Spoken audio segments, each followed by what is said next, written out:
এ মুসলমান দেখেন আল্লাহ পাক কতটা নিয়ামত দান করলেন, যার কারণে কোরআনের মধ্যে এই কোরআনটা আল্লাহর নবীর সবচেয়ে বড় মুজিজা। যেই কোরআনটা নবী না থাকলেও এখনো পর্যন্ত আছে, শুধু তাই নয়, কিয়ামত পর্যন্ত এই কোরআন থাকবে কি থাকবে না? সারা বিশ্বের সমস্ত এই পাতার কোরআন যদি পুড়ায় দেওয়া হয়, আল্লাহ পাক 8 বছর 7 বছরের বাচ্চার মাধ্যমে তার কোরআনকে হেফাজত করবে।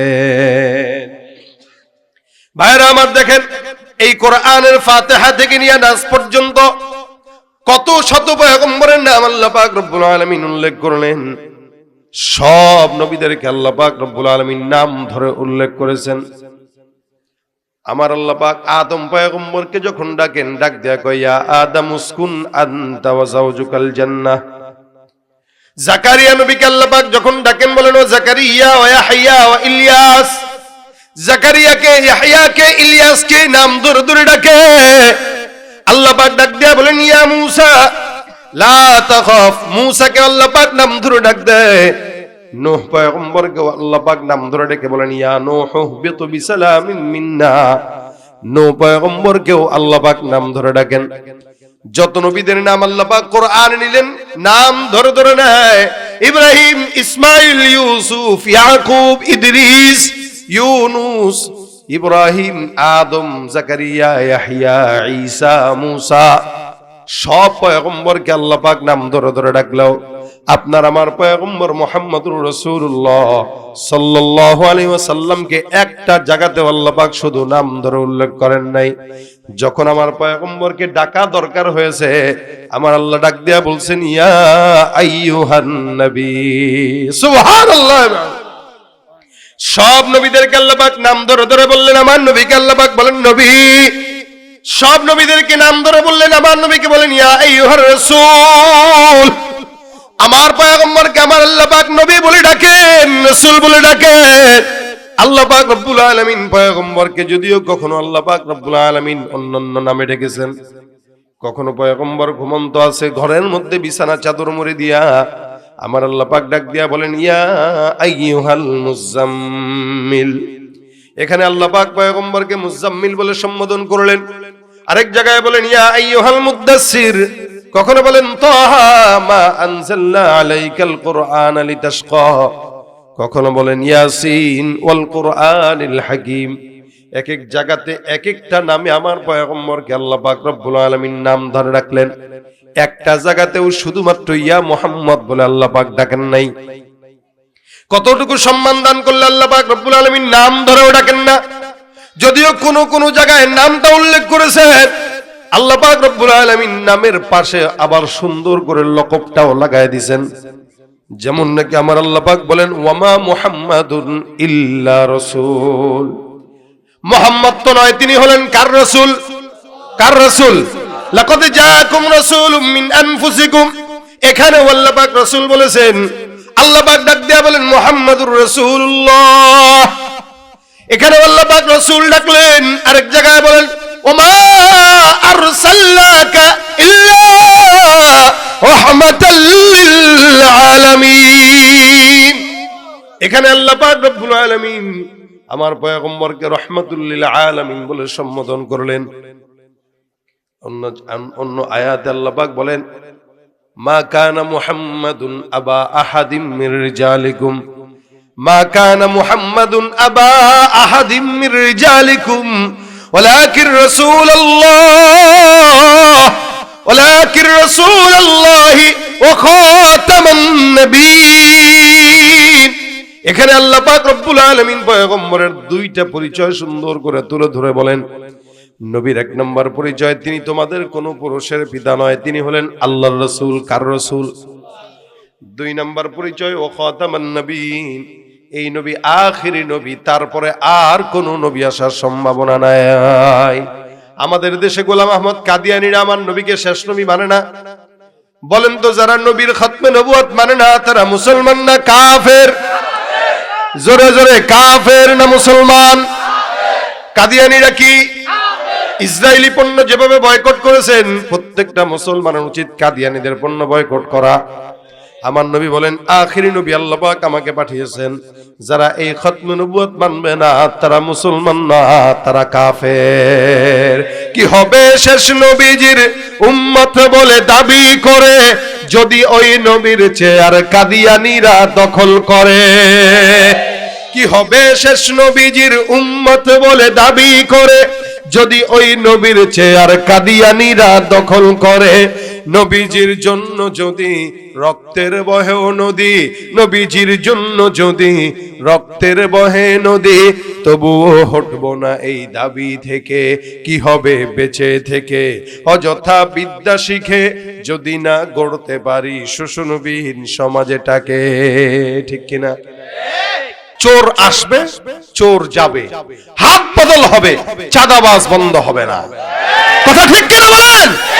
যাদের হাতে যায় ক্ষমতা, দেশ যেন বাপের ভিটা, রাখতে চেয়ার শুরু করে বিদেশিদের পাচাটা।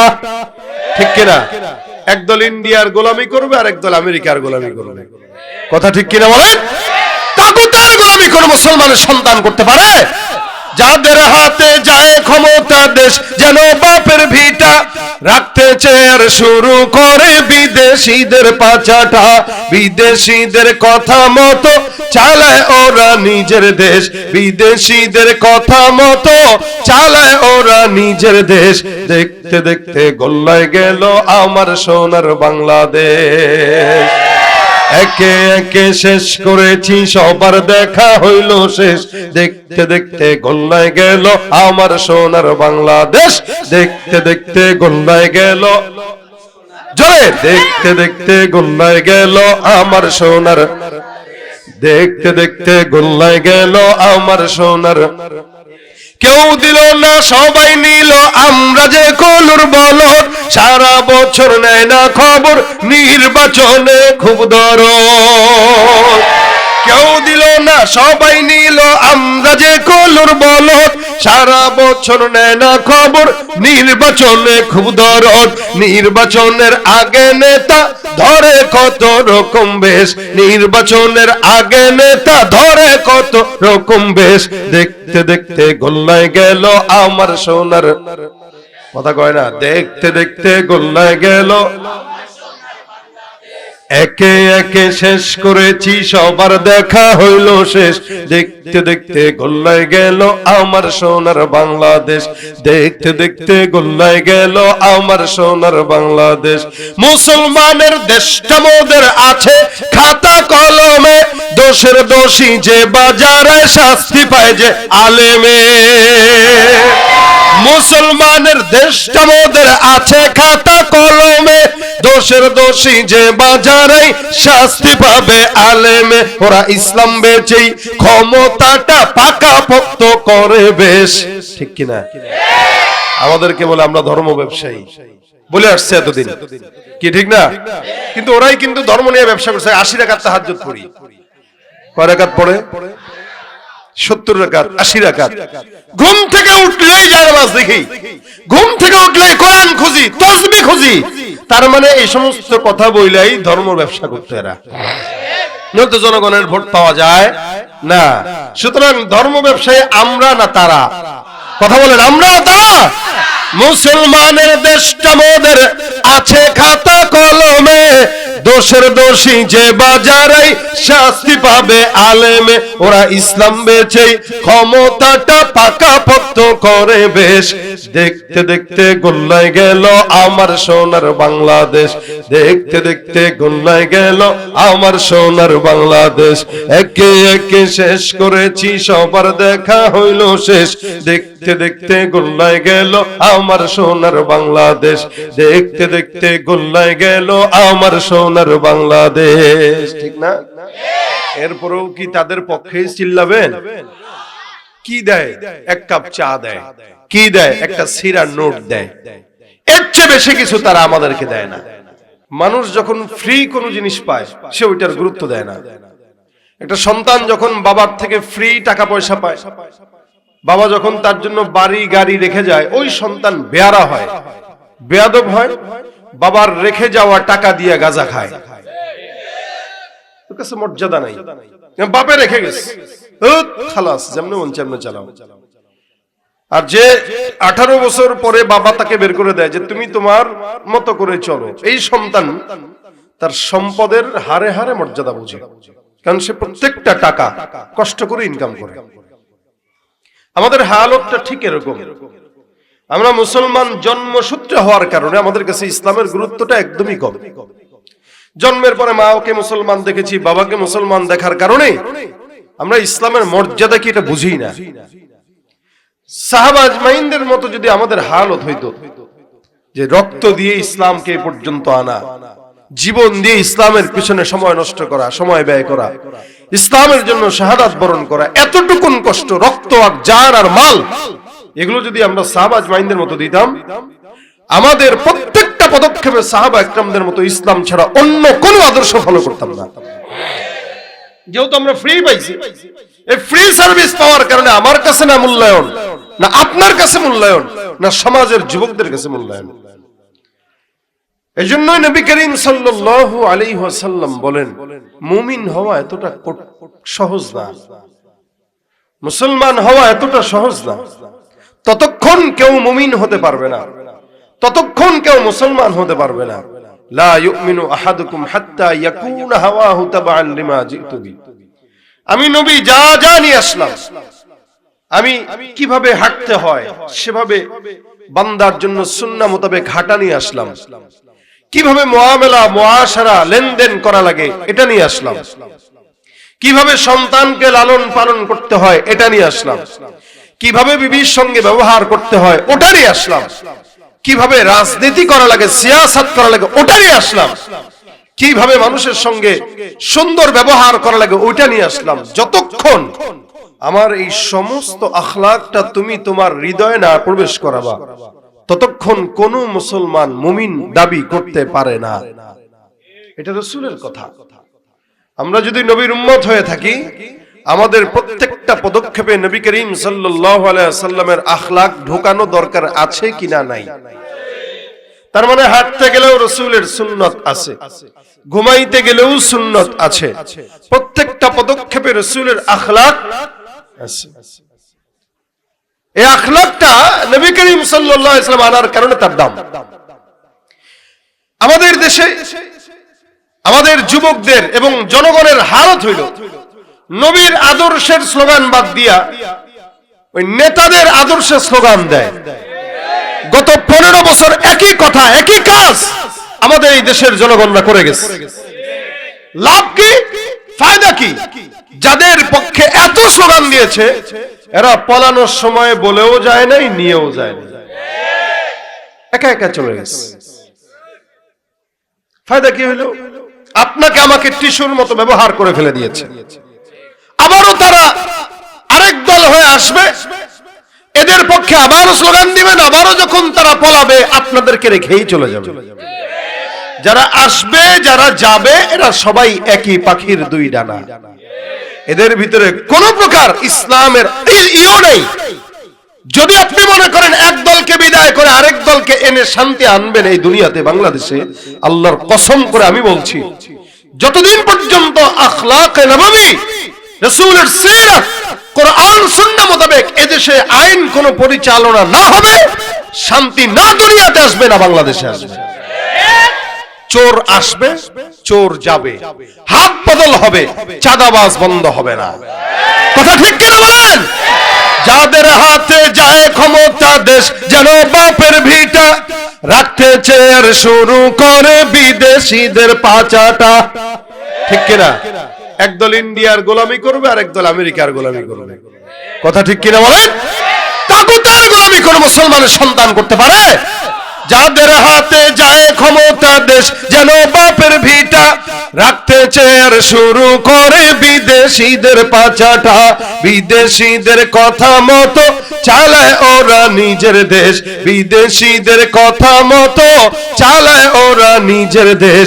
দেখতে দেখতে গোল্লায় গেল আমার সোনার বাংলাদেশ, একে একে শেষ করেছি সবার দেখা হইল শেষ, দেখতে দেখতে গোল্লায় গেল আমার সোনার বাংলাদেশ, দেখতে দেখতে গোল্লায় গেল। জোরে দেখতে দেখতে গোল্লায় গেল আমার সোনার, দেখতে দেখতে গোল্লায় গেল আমার সোনার।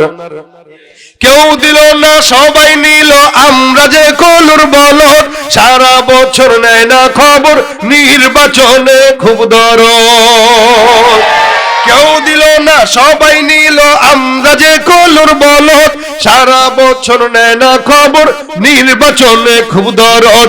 নির্বাচনের আগে নেতা ধরে কত রকম বেশ, নির্বাচনের আগে নেতা ধরে কত রকম বেশ।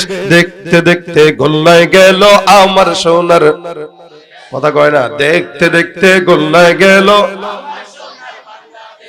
একে একে শেষ করেছি সবার দেখা হইল শেষ, দেখতে দেখতে গোল্লায় গেল আমার সোনার বাংলাদেশ, দেখতে দেখতে গোল্লায় গেল আমার সোনার বাংলাদেশ। মুসলমানের দেশটা মোদের আছে খাতা কলমে, দোষের দোষী যে বাজারে শাস্তি পায় যে আলেমে। মুসলমানের দেশটা মোদের আছে খাতা কলমে, দোষের দোষী যে বাজারে শাস্তি পাবে আলেমে। ওরা ইসলাম বেচেই ক্ষমতাটা পাকাপোক্ত করে বেশ, ঠিক কিনা? আমাদেরকে বলে আমরা ধর্ম ব্যবসায়ী বলে আসছে এতদিন, কি ঠিক না? কিন্তু ওরাই কিন্তু ধর্ম নিয়ে ব্যবসা করছে। 80 রাকাত তাহাজ্জুদ পড়ি, কয় রাকাত পড়ে? 70 রাকাত, 80 রাকাত। ঘুম থেকে উঠলেই যায় নামাজ দেখি, ঘুম থেকে উঠলেই কোরআন খুঁজি, তাসবিহ খুঁজি। তার মানে এই সমস্ত কথা বইলাই ধর্ম ব্যবসা করতে এরা, নয়তো জনগণের ভোট পাওয়া যায় না। সুতরাং ধর্ম ব্যবসায়ী আমরা না তারা? কথা বলেন, আমরা না তারা? মুসলমানের দেশটা মোদের আছে খাতা কলমে, দোষের দোষী যে বাজারে শাস্তি পাবে আলেমে। ওরা ইসলাম বেচেই ক্ষমতাটা পাকাপোক্ত করে বেশ, দেখতে দেখতে গোল্লায় গেল আমার সোনার বাংলাদেশ, দেখতে দেখতে গোল্লায় গেল আমার সোনার বাংলাদেশ। একে একে শেষ করেছি সবার দেখা হইল শেষ, দেখতে দেখতে গোল্লায় গেল আমার সোনার বাংলাদেশ, দেখতে দেখতে গোল্লায় গেল আমার সোনার বাংলাদেশ, ঠিক না? এরপরেও কি তাদের পক্ষে চিল্লাবেন? কি দেয়? এক কাপ চা দেয়, কি দেয়? একটা সিরার নোট দেয়। এর চেয়ে বেশি কিছু তারা আমাদেরকে দেয় না, কথা কয় না? 100 টাকার বান্ডিল যেটা নিয়ে আসে, তারপরে অনেক সময় জালটা নিয়ে আসে, ছিঁড়াটা নিয়ে আসে। কারণ জনগণ তো বলদ, এরা বলদই মনে করে। এই কারণে এই বলদদেরকে চিল্লানো 1 ঘন্টার পরে 100 টাকার সিরা নোট দিয়া বুঝ দেয় যা। আর সে যায় 10 তলা বিল্ডিং এর উপরে বসে বসে কয়, কিরে এত চুরি করার পরেও 5-10 বছর 10 তলা বিল্ডিং করলাম। এরপরে বলদগুলো স্লোগান দিতেছে, আমার নেতার চরিত্র ফুলের মতো পবিত্র, চুরি করার পরেও যদি চরিত্র ফুলের মতোই থাকে তো ভালো হওয়া দরকার কি, আরো বড় চোর হই। কথা রাগ করতেছেন আপনারা? সবগুলোর হাল এক। এই জন্য একই পাখির 2 ডানা, একই পাখির 2 ডানা। রাগ করলেও এই সমস্ত কথা বাস্তব, না করলেও বাস্তব। আগে যারা ক্ষমতায় ছিল তখনও বলেছি, এখন তো কেউ ক্ষমতায় নাই তা তো বলবোই। এই জন্য কারো পক্ষে স্লোগান নয়, স্লোগান যদি দেওয়া লাগে বিশ্ব নবীর পক্ষের স্লোগান দেওয়া লাগবে। কারণ আল্লাহ পাক আমার রাসূলের চরিত্রের স্লোগান কোরআনে দিয়েছেন। উনার মতো চরিত্রের অধিকারী দুনিয়াতে কেউ আসে নাই, আসবেও, সম্ভাবনাও নাই।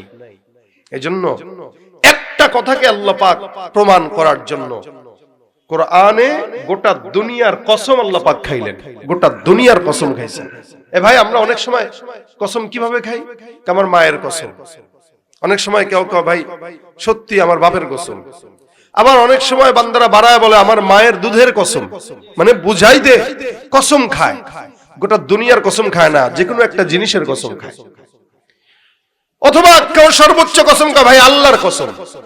কিন্তু আল্লাহ পাক কোরআনে আমার রাসূলের চরিত্র বর্ণনা করতে যে গোটা আসমান জমিন তথা দুনিয়ার কসম খাইছেন। কসমটা ছোট না বড়? অন্য সময় আল্লাহ পাক এক একটা জিনিসের কসম খান, যেমন আশ-শামসি ওয়া দুহাহা ওয়াল কমারি ইযা তালাহা, কখনো শামসের কসম, কখনো কমরের কসম। ওয়াল্লাইলি ইযা ইয়াগশা ওয়ান নাহারি ইযা তাজাল্লা, কখনো বলেন ওয়াল আদিয়াতি দাবহা ফাল মুরিয়াতি কদহা, কখনো ওয়াদ-দুহা ওয়াল্লাইলি ইযা সাজা। এক এক সময় এক একটা জিনিসের কসম খায়, কিন্তু এই জায়গাটায় আল্লাহ পাক রব্বুল আলামিন বলেন নুন ওয়াল কলামি ওয়া মা ইয়াসতুরুন। আমার আল্লাহ পাক পয়গম্বরের পবিত্রতা বর্ণনা করতে যে একটা সূরা নাজিল করে দিয়েছেন, যার নাম সূরাতুল কলম। কলম কি? বলে কলমটা এমন একটা দামি জিনিস, যে জিনিসটাকে আল্লাহ পাক রব্বুল আলামিন পৃথিবী সৃষ্টি করার আগেই বানিয়েছেন। নবী করিম সাল্লাল্লাহু আলাইহি ওয়াসাল্লাম বলেন, ইন্না আউওয়ালা মা খালাকাল্লাহুল কলম সুম্মা ক্বালা লাহু উকতুব ফাজরা ফি তিলকাস সাআতি কাইনুন ইলা ইয়াউমিল কিয়ামা। আমার আল্লাহ পাক রব্বুল আলামিন একটা কলম নাজিল করলেন, কলমকে বললেন কলম তুমি লেখো। আল্লাহ যখন গোটা দুনিয়ার মানুষের জন্য রহমত স্বরূপ আসলেন, মানুষকে ঈমানের দাওয়াত দেয়, নবী হিসেবে পদার্পণ করলেন। ইসলামের দাওয়াত দেওয়ার সাথে সাথে আবু জাহেল উতবা সাহেব আমার পয়গম্বরকে একটা শব্দ বলতো, সেটা হলো পাগল। আমার নবীকে তারা দাওয়াত দেওয়ার কারণে পাগল বলতো। আমার নবীর বিরুদ্ধে লেলায় দিত বাচ্চাদেরকে। পাগলকে মানুষ যেভাবে ইটা মারে বালু মারে, আমার পয়গম্বরকে সেভাবেই মারতো।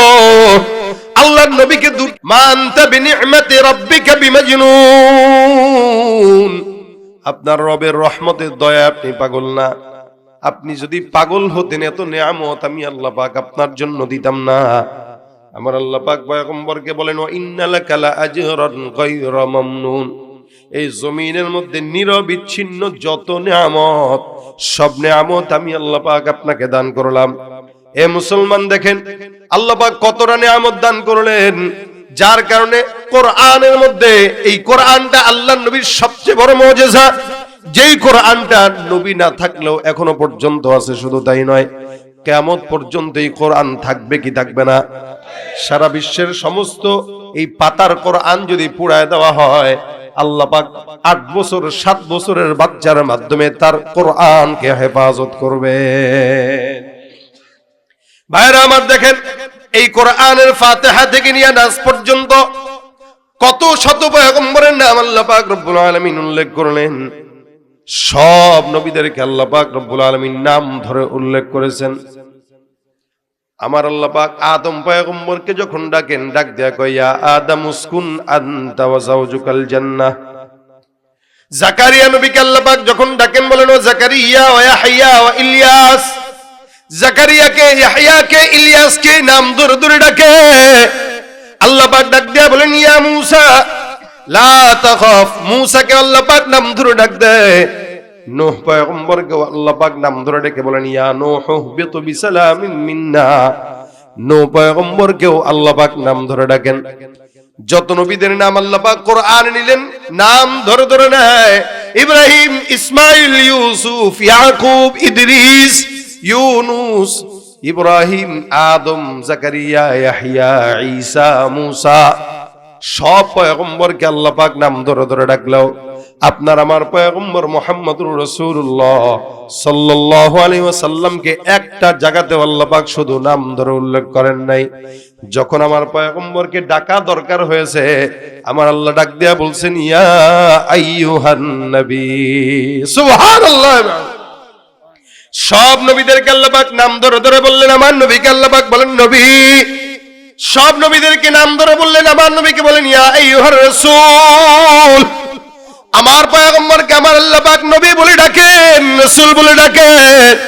আল্লাহ পাক রব্বুল আলামিন পয়গম্বরকে যদিও কখনো আল্লাহ পাক রব্বুল আলামিন অন্যান্য নামে ডেকেছেন, কখনো পয়গম্বর ঘুমন্ত আছে ঘরের মধ্যে বিছানা চাদর মুড়ি দিয়া, আমার আল্লাহ পাক ডাক দিয়া বলেন, ইয়া আইয়ুহাল মুজাম্মিল। এখানে আল্লাহ পাক পয়গম্বরকে মুজাম্মিল বলে সম্বোধন করলেন। আরেক জায়গায় বলেন, ইয়া আইয়ুহাল মুদ্দাসসির। কখনো বলেন, তাহা মা আনজালনা আলাইকাল কুরআন লিতাশকা। কখনো বলেন, ইয়াসিন ওয়াল কুরআনিল হাকীম। এক এক জায়গাতে এক একটা নামে আমার পয়গম্বরকে আল্লাহ পাক রব্বুল আলামিন নাম ধরে রাখলেন। একটা জায়গাতেও শুধুমাত্র ইয়া মুহাম্মদ বলে আল্লাহ পাক ডাকেন নাই। কতটুকু সম্মান দান করলে আল্লাহ পাক রব্বুল আলামিন নাম ধরেও ডাকেন না। যদিও কোন কোন জায়গায় নামটা উল্লেখ করেছেন, আল্লাহ পাক রব্বুল আলামিন নামের পাশে আবার সুন্দর করে লকবটাও লাগায় দিয়েছেন। যেমন নাকি আমার আল্লাহ পাক বলেন, ওয়ামা মুহাম্মাদুন ইল্লা রাসূল। মুহাম্মদ তো নয়, তিনি হলেন কার রাসূল? কার রাসূল? লাকাদ জাআকুম রাসূলুম মিন আনফুসিকুম। এখানে আল্লাহ পাক রাসূল বলেছেন, আল্লাহ পাক ডাক দিয়া বলেন মুহাম্মাদুর রাসূলুল্লাহ। এখানে আল্লাহ পাক রাসূল ডাকলেন, আরেক জায়গায় বলেন ওমা আরসালনাকা ইল্লা রাহমাতাল লিল আলামিন। এখানে আল্লাহ পাক রব্বুল আলামিন আমার পয়গম্বরকে রাহমাতুল লিল আলামিন বলে সম্বোধন করলেন। অন্য আয়াতে আল্লাহ পাক বলেন, মা কানা মুহাম্মাদুন আবা আহাদিম মির রিজালিকুম, মা কানা মুহাম্মাদুন আবা আহাদিম মির রিজালিকুম ওয়ালাকিন রাসূলুল্লাহ,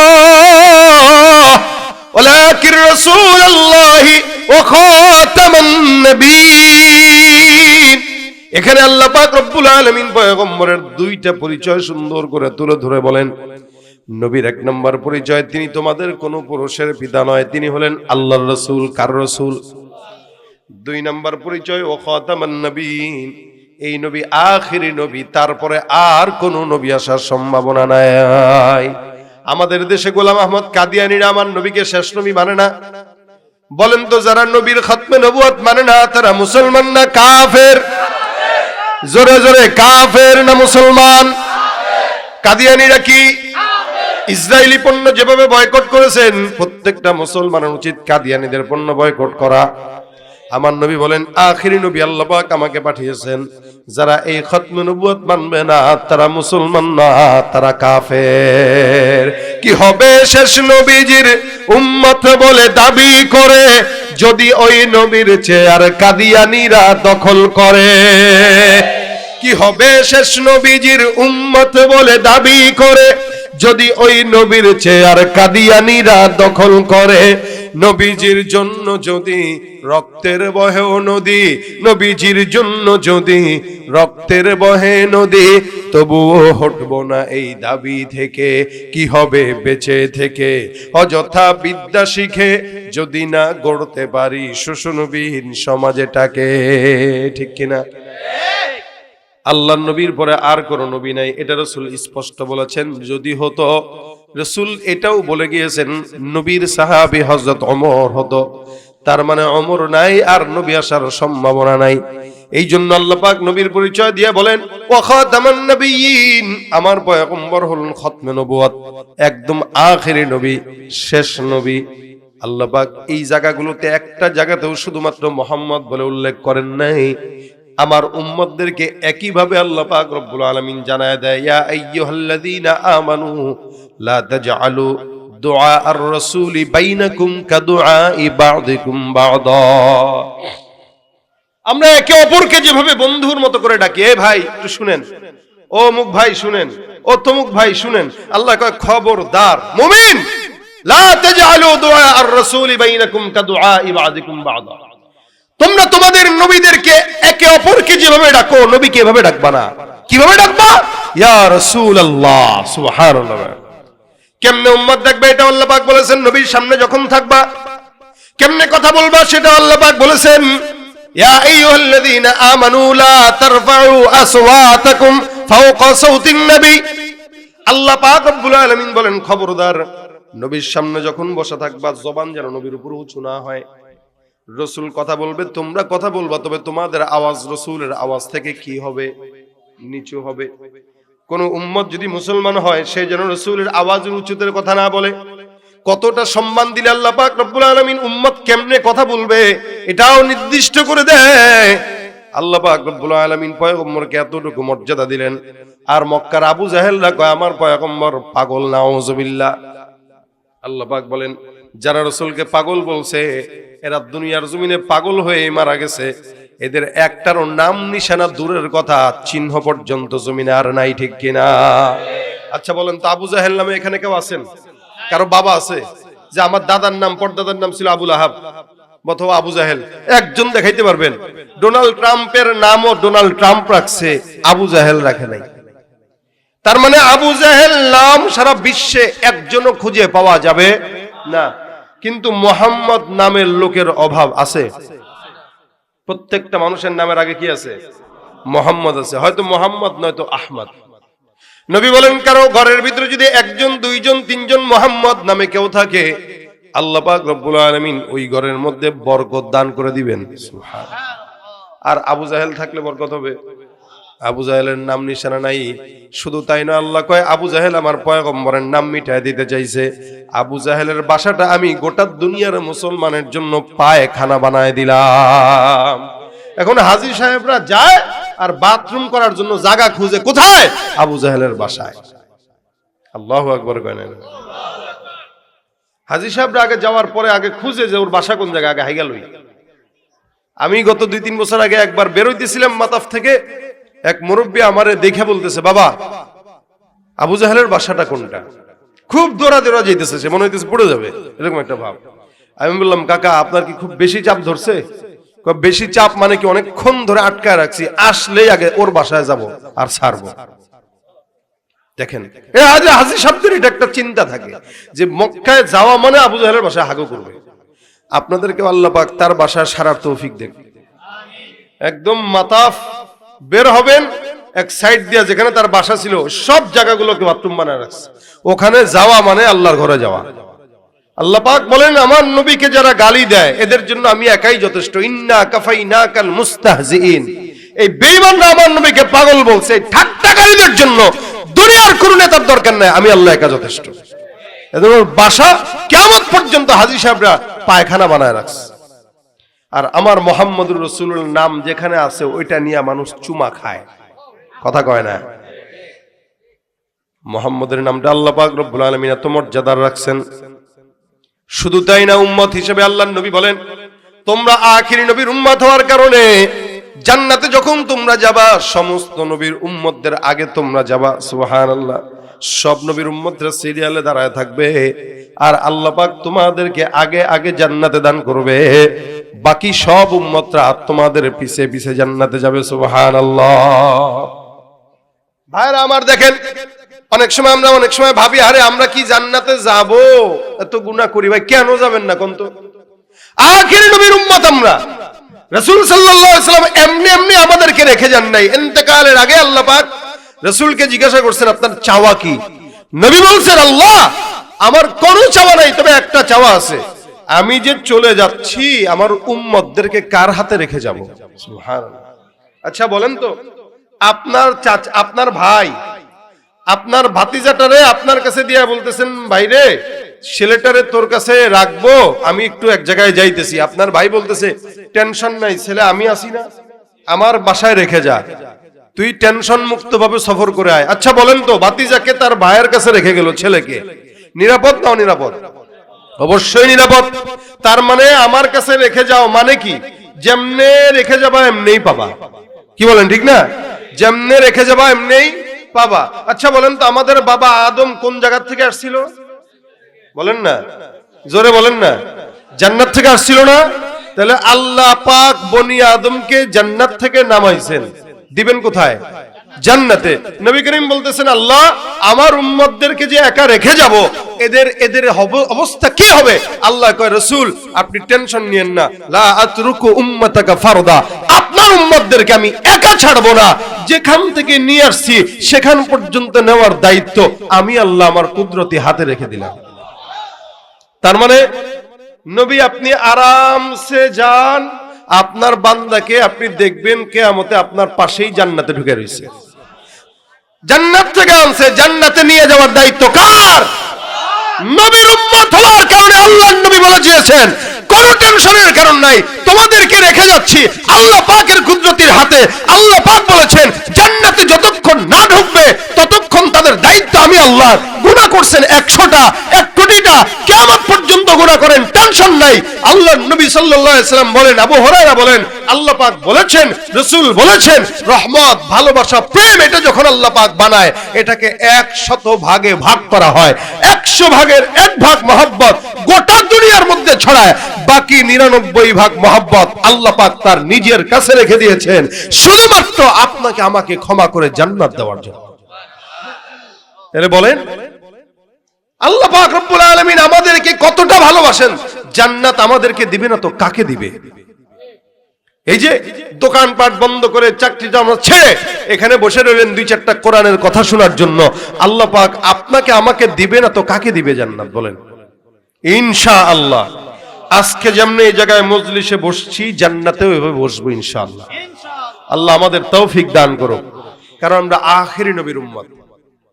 নবী করিম সাল্লাল্লাহু আলাইহি ওয়াসাল্লাম ধরে ধরে নিয়ে যাবেন। এই জন্য নবী বলেন রাসূলের সঙ্গে মহব্বত মিলায় দিবেন। নবী বলেন জান্নাতে আমার সঙ্গে যদি থাকতে চাও, রাসূল করিম সাল্লাল্লাহু আলাইহি ওয়াসাল্লাম শিখায় দিলেন আওয়ান নাসি বি ইয়াউমাল কিয়ামাতি আকসারুহুম আলাইয়া সালাহ।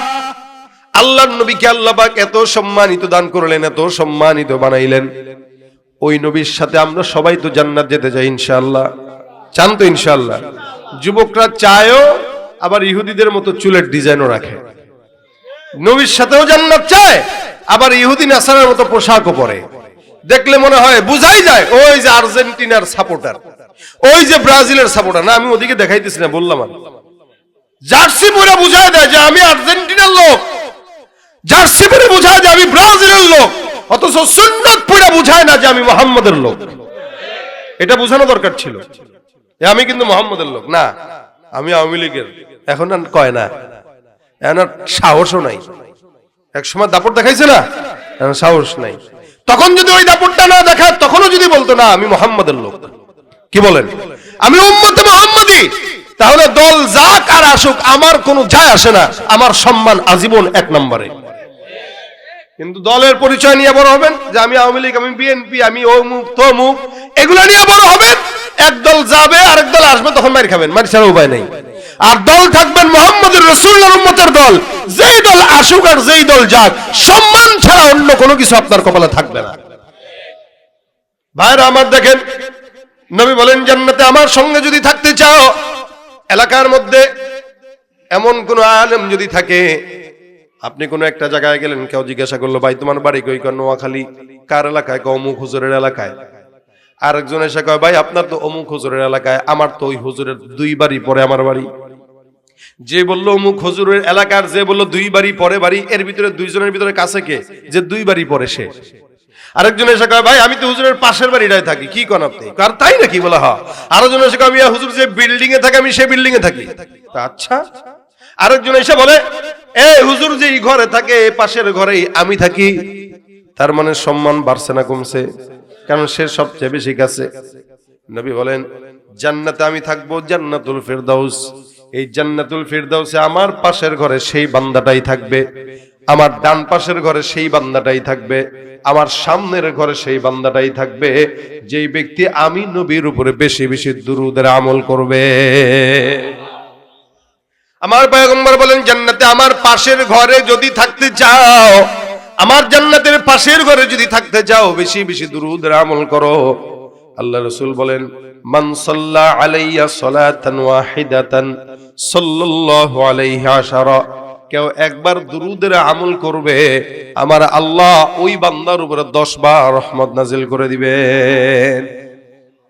এই নবীর কতটুকু সম্মান!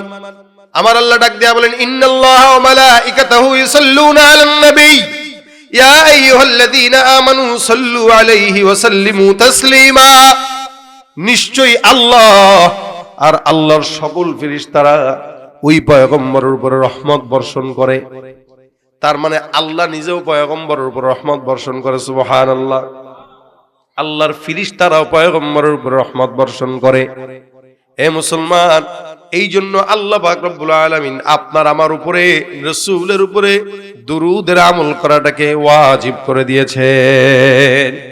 যেই ব্যক্তি বেশি বেশি পড়বে নবীর সঙ্গে জান্নাতে থাকবে। আল্লাহ পাক রব্বুল আলামিন বলেন সমস্ত আসমান আর জমিন ফেরেশতারা মিলে আমি আল্লাহ সহ পয়গম্বরের উপর রহমত বর্ষণ করি। নবীর সঙ্গে মহব্বত হওয়ার সবচেয়ে বড় আমল আল্লাহর নবীর উপরে বেশি বেশি দুরূদের আমল করা। এই জন্য হাতের কাজ আছে, পায়ের কাজ আছে, জবানের কোনো কাজ থাকে না। যখনই সময় হয় জবান দিয়ে একটাই শব্দ উঠায় দিব, আল্লাহুম্মা সাল্লি আলা মুহাম্মদ, আল্লাহুম্মা সাল্লি আলা মুহাম্মদ, আল্লাহুম্মা সাল্লি আলা মুহাম্মদ। যত বেশি দুরূদের আমল করবে, আল্লাহর নবী সাল্লাল্লাহু আলাইহি ওয়াসাল্লাম বলেন একটা দিন সপ্তাহে কিছু ফেরেশতারা নিযুক্ত থাকে, যারা তাদের বাবার নাম, নিজের নাম, ঠিকানা, এলাকার নাম সব কিছু ডিটেলস আমি পয়গম্বরের রওজার মধ্যে তাদের আমলনামা নিয়ে আসে। যেই ব্যক্তিটা 100 বার সপ্তাহে পড়বে, ওই ব্যক্তির 100 বার নাম আমি পয়গম্বরের রওজায় আসবে। আপনি 100 বার পড়লেন, রাসূলের কাছে 100 বার আপনার আমলনামা চলে গেল। নবী আপনার নাম দেখবে, রে আব্দুর রহমানের ছেলে আব্দুল্লাহ আমার উপরে আজকে 100 বার পাঠাইছে, আল্লাহ এই ব্যক্তির তো সুপারিশ অবশ্যই করতে হবে।